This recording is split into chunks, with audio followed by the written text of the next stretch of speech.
That's a hard-fought win against a good football team. I know the record might not reflect it at the moment, but that's a well-coached team. They play extremely hard. They've got great scheme. I mean, just the first 3 series, I think we saw every shift in motion known to man and every run concept known to man. Offense was efficient again today, doing a great job. You know, the nice thing about today, I think we had some semblance of balance with the run and pass, which was great. And then defense stepped up when we needed to get off the field in that second half. You know, it's not always going to be perfect. I think that's a sign of a good football team. When things aren't exactly right, you still show some resilience and resolve and get it done in the end. You know, the one thing I am going to say, you know, God works in mysterious ways. It was, you know, everybody looks at the program of the current people, but homecoming, you know, is about legacy. And when you talk about the guys that are up there on the stadium walls and the guys that have stuck with the program the last, you know, few decades when it was tough, all right, and just to see them smile and to see the hope when people talk about Missouri State football, it's a big deal for us, and we're going to continue it. So how old were you in 1996? Last time you heard the podcast? So I was born in '89, so 7, right? About 7 years old. I think probably just won my first Pop Warner championship. Coach, what does it mean to have this team be 5-0? Again, we always talk about the growth, the progress this team has made in a year from your tenure. So what's it mean for you and the staff to be 5-0 with all this momentum behind you? It means more than you know. Our football team, the heart of our team, showed today. It just, the way they prepare, the way they love each other, the way they grind during the week. Again, this is a tough physical program. You know, we don't take all the pads off during the week. We have padded practices Tuesday and Wednesday, and those guys have come out and loved every single second of it. You know, and even if they haven't, they at least acted like they had. So that's a plus. I think it means a lot to our community. I think that Springfield has been waiting on this for a long time. And again, the best part of sports is you get to bring joy to people's lives and do something you love. Jacob Clark, I mean, an efficient 22 of 27, 379, 3 through the air, 1 on the ground, 8 different receivers. And what is about this offense that, again, sometimes the running game doesn't always get going, but you guys are one heck of an aerosol attack. Yeah, he's outstanding. He's like another coach on the field. The way he absorbs the game and the way he sees the field. I know I sound like a broken record because I've said that over and over, but you know, just like you talked about where all the production is coming from, it's spread from sideline to sideline, and that makes you tough to defend. And then you got the 2 good running backs in our backfield. The O-line did a good job once they settled into some of the blitz pressures. But again, having a guy like Jacob as your trigger man gives you a chance to win any game.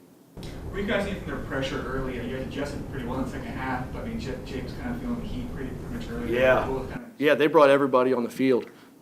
Anyone that had legs was running through gaps and trying to pressure, and we knew that was coming. It's a magic pressure package, but the nice thing about that is once we hit a crease here and there, there's not really anybody to stop on the second level. So once we started to adjust our protection and pick it up, we were able to be more efficient. Could you talk a little bit about Jamaria Robinson? I mean, it started out really, really hot and then fell down and had to come out. So what's his condition? That's a great question. I think after we have a discussion with the trainers, I'll be able to give you some more on Monday.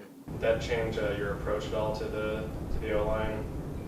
No. I think that we have a really good receiving core, and even though J-Rob went down, you know, just like last week, you know, you saw Dash step up, Black Strain. We've got a deep room, and I think that makes Jacob much more comfortable too, because he knows that he's okay to spread the ball around. You know, he's going to get guys open and make sure that they can make some catches. So what was the key here for today? Because earlier in the week we talked about how do you keep these guys from having a letdown game. And so today, first half struggled, second half kicked it back in high gear. How'd you guys do that? Yeah, we certainly weren't sharp to start. But again, I think that sometimes when you have a super emotional game like the Illinois State game, sometimes that can happen. But I think that every one of our leaders in the locker room checked that at halftime and made sure everyone understands that what it's going to take to win this football game and continue the streak. And it's, again, the best teams are player-led teams. I know everybody thinks that's coach talk, but it's the truth. When you have men that have been in that locker room and been through some of the struggles, you know, we've sat in this room and talked about in the past few years, you know, they enjoy winning and they know what it takes to win and they trust our process. I know another guy was out today, Lamondre Joe, one of your better corners. What's his status? Yeah, he's got an ankle that we'll hope to get back next week. You know, Jacob's an older guy, but he doesn't have that much game experience when you look at the amount he's played over his career, so still a lot of upside, even though he's almost 24 years old. Yeah, the sky's the limit for Jacob. Again, he's a student of the game. He has a big arm, and his legs have come to life that you've seen the last few games, which has been great because, again, as you structurally see defense and you see how they're attacking you, everything has a weak spot. And Jacob, the way he processes and understands coverage and protection elements, it makes him dangerous. So I guess what's the biggest focus for this coming week for practice? What do you guys really want to hone in on that maybe you didn't do in the first half, but you showed in the second half? Yeah, we got to start faster. Again, sometimes you call it a letdown, call it whatever you want. We weren't as sharp to start as we should have. I think we had good juice, good energy, and we competed. We just didn't do things with the discipline and detail that we needed to. So those will be harped on at a high level in practice and make sure that we can start fast next week in the Unidome. But Mr. Mason, 6 touchdowns, 6 straight games. The way he carries his body on that 80-yard touchdown.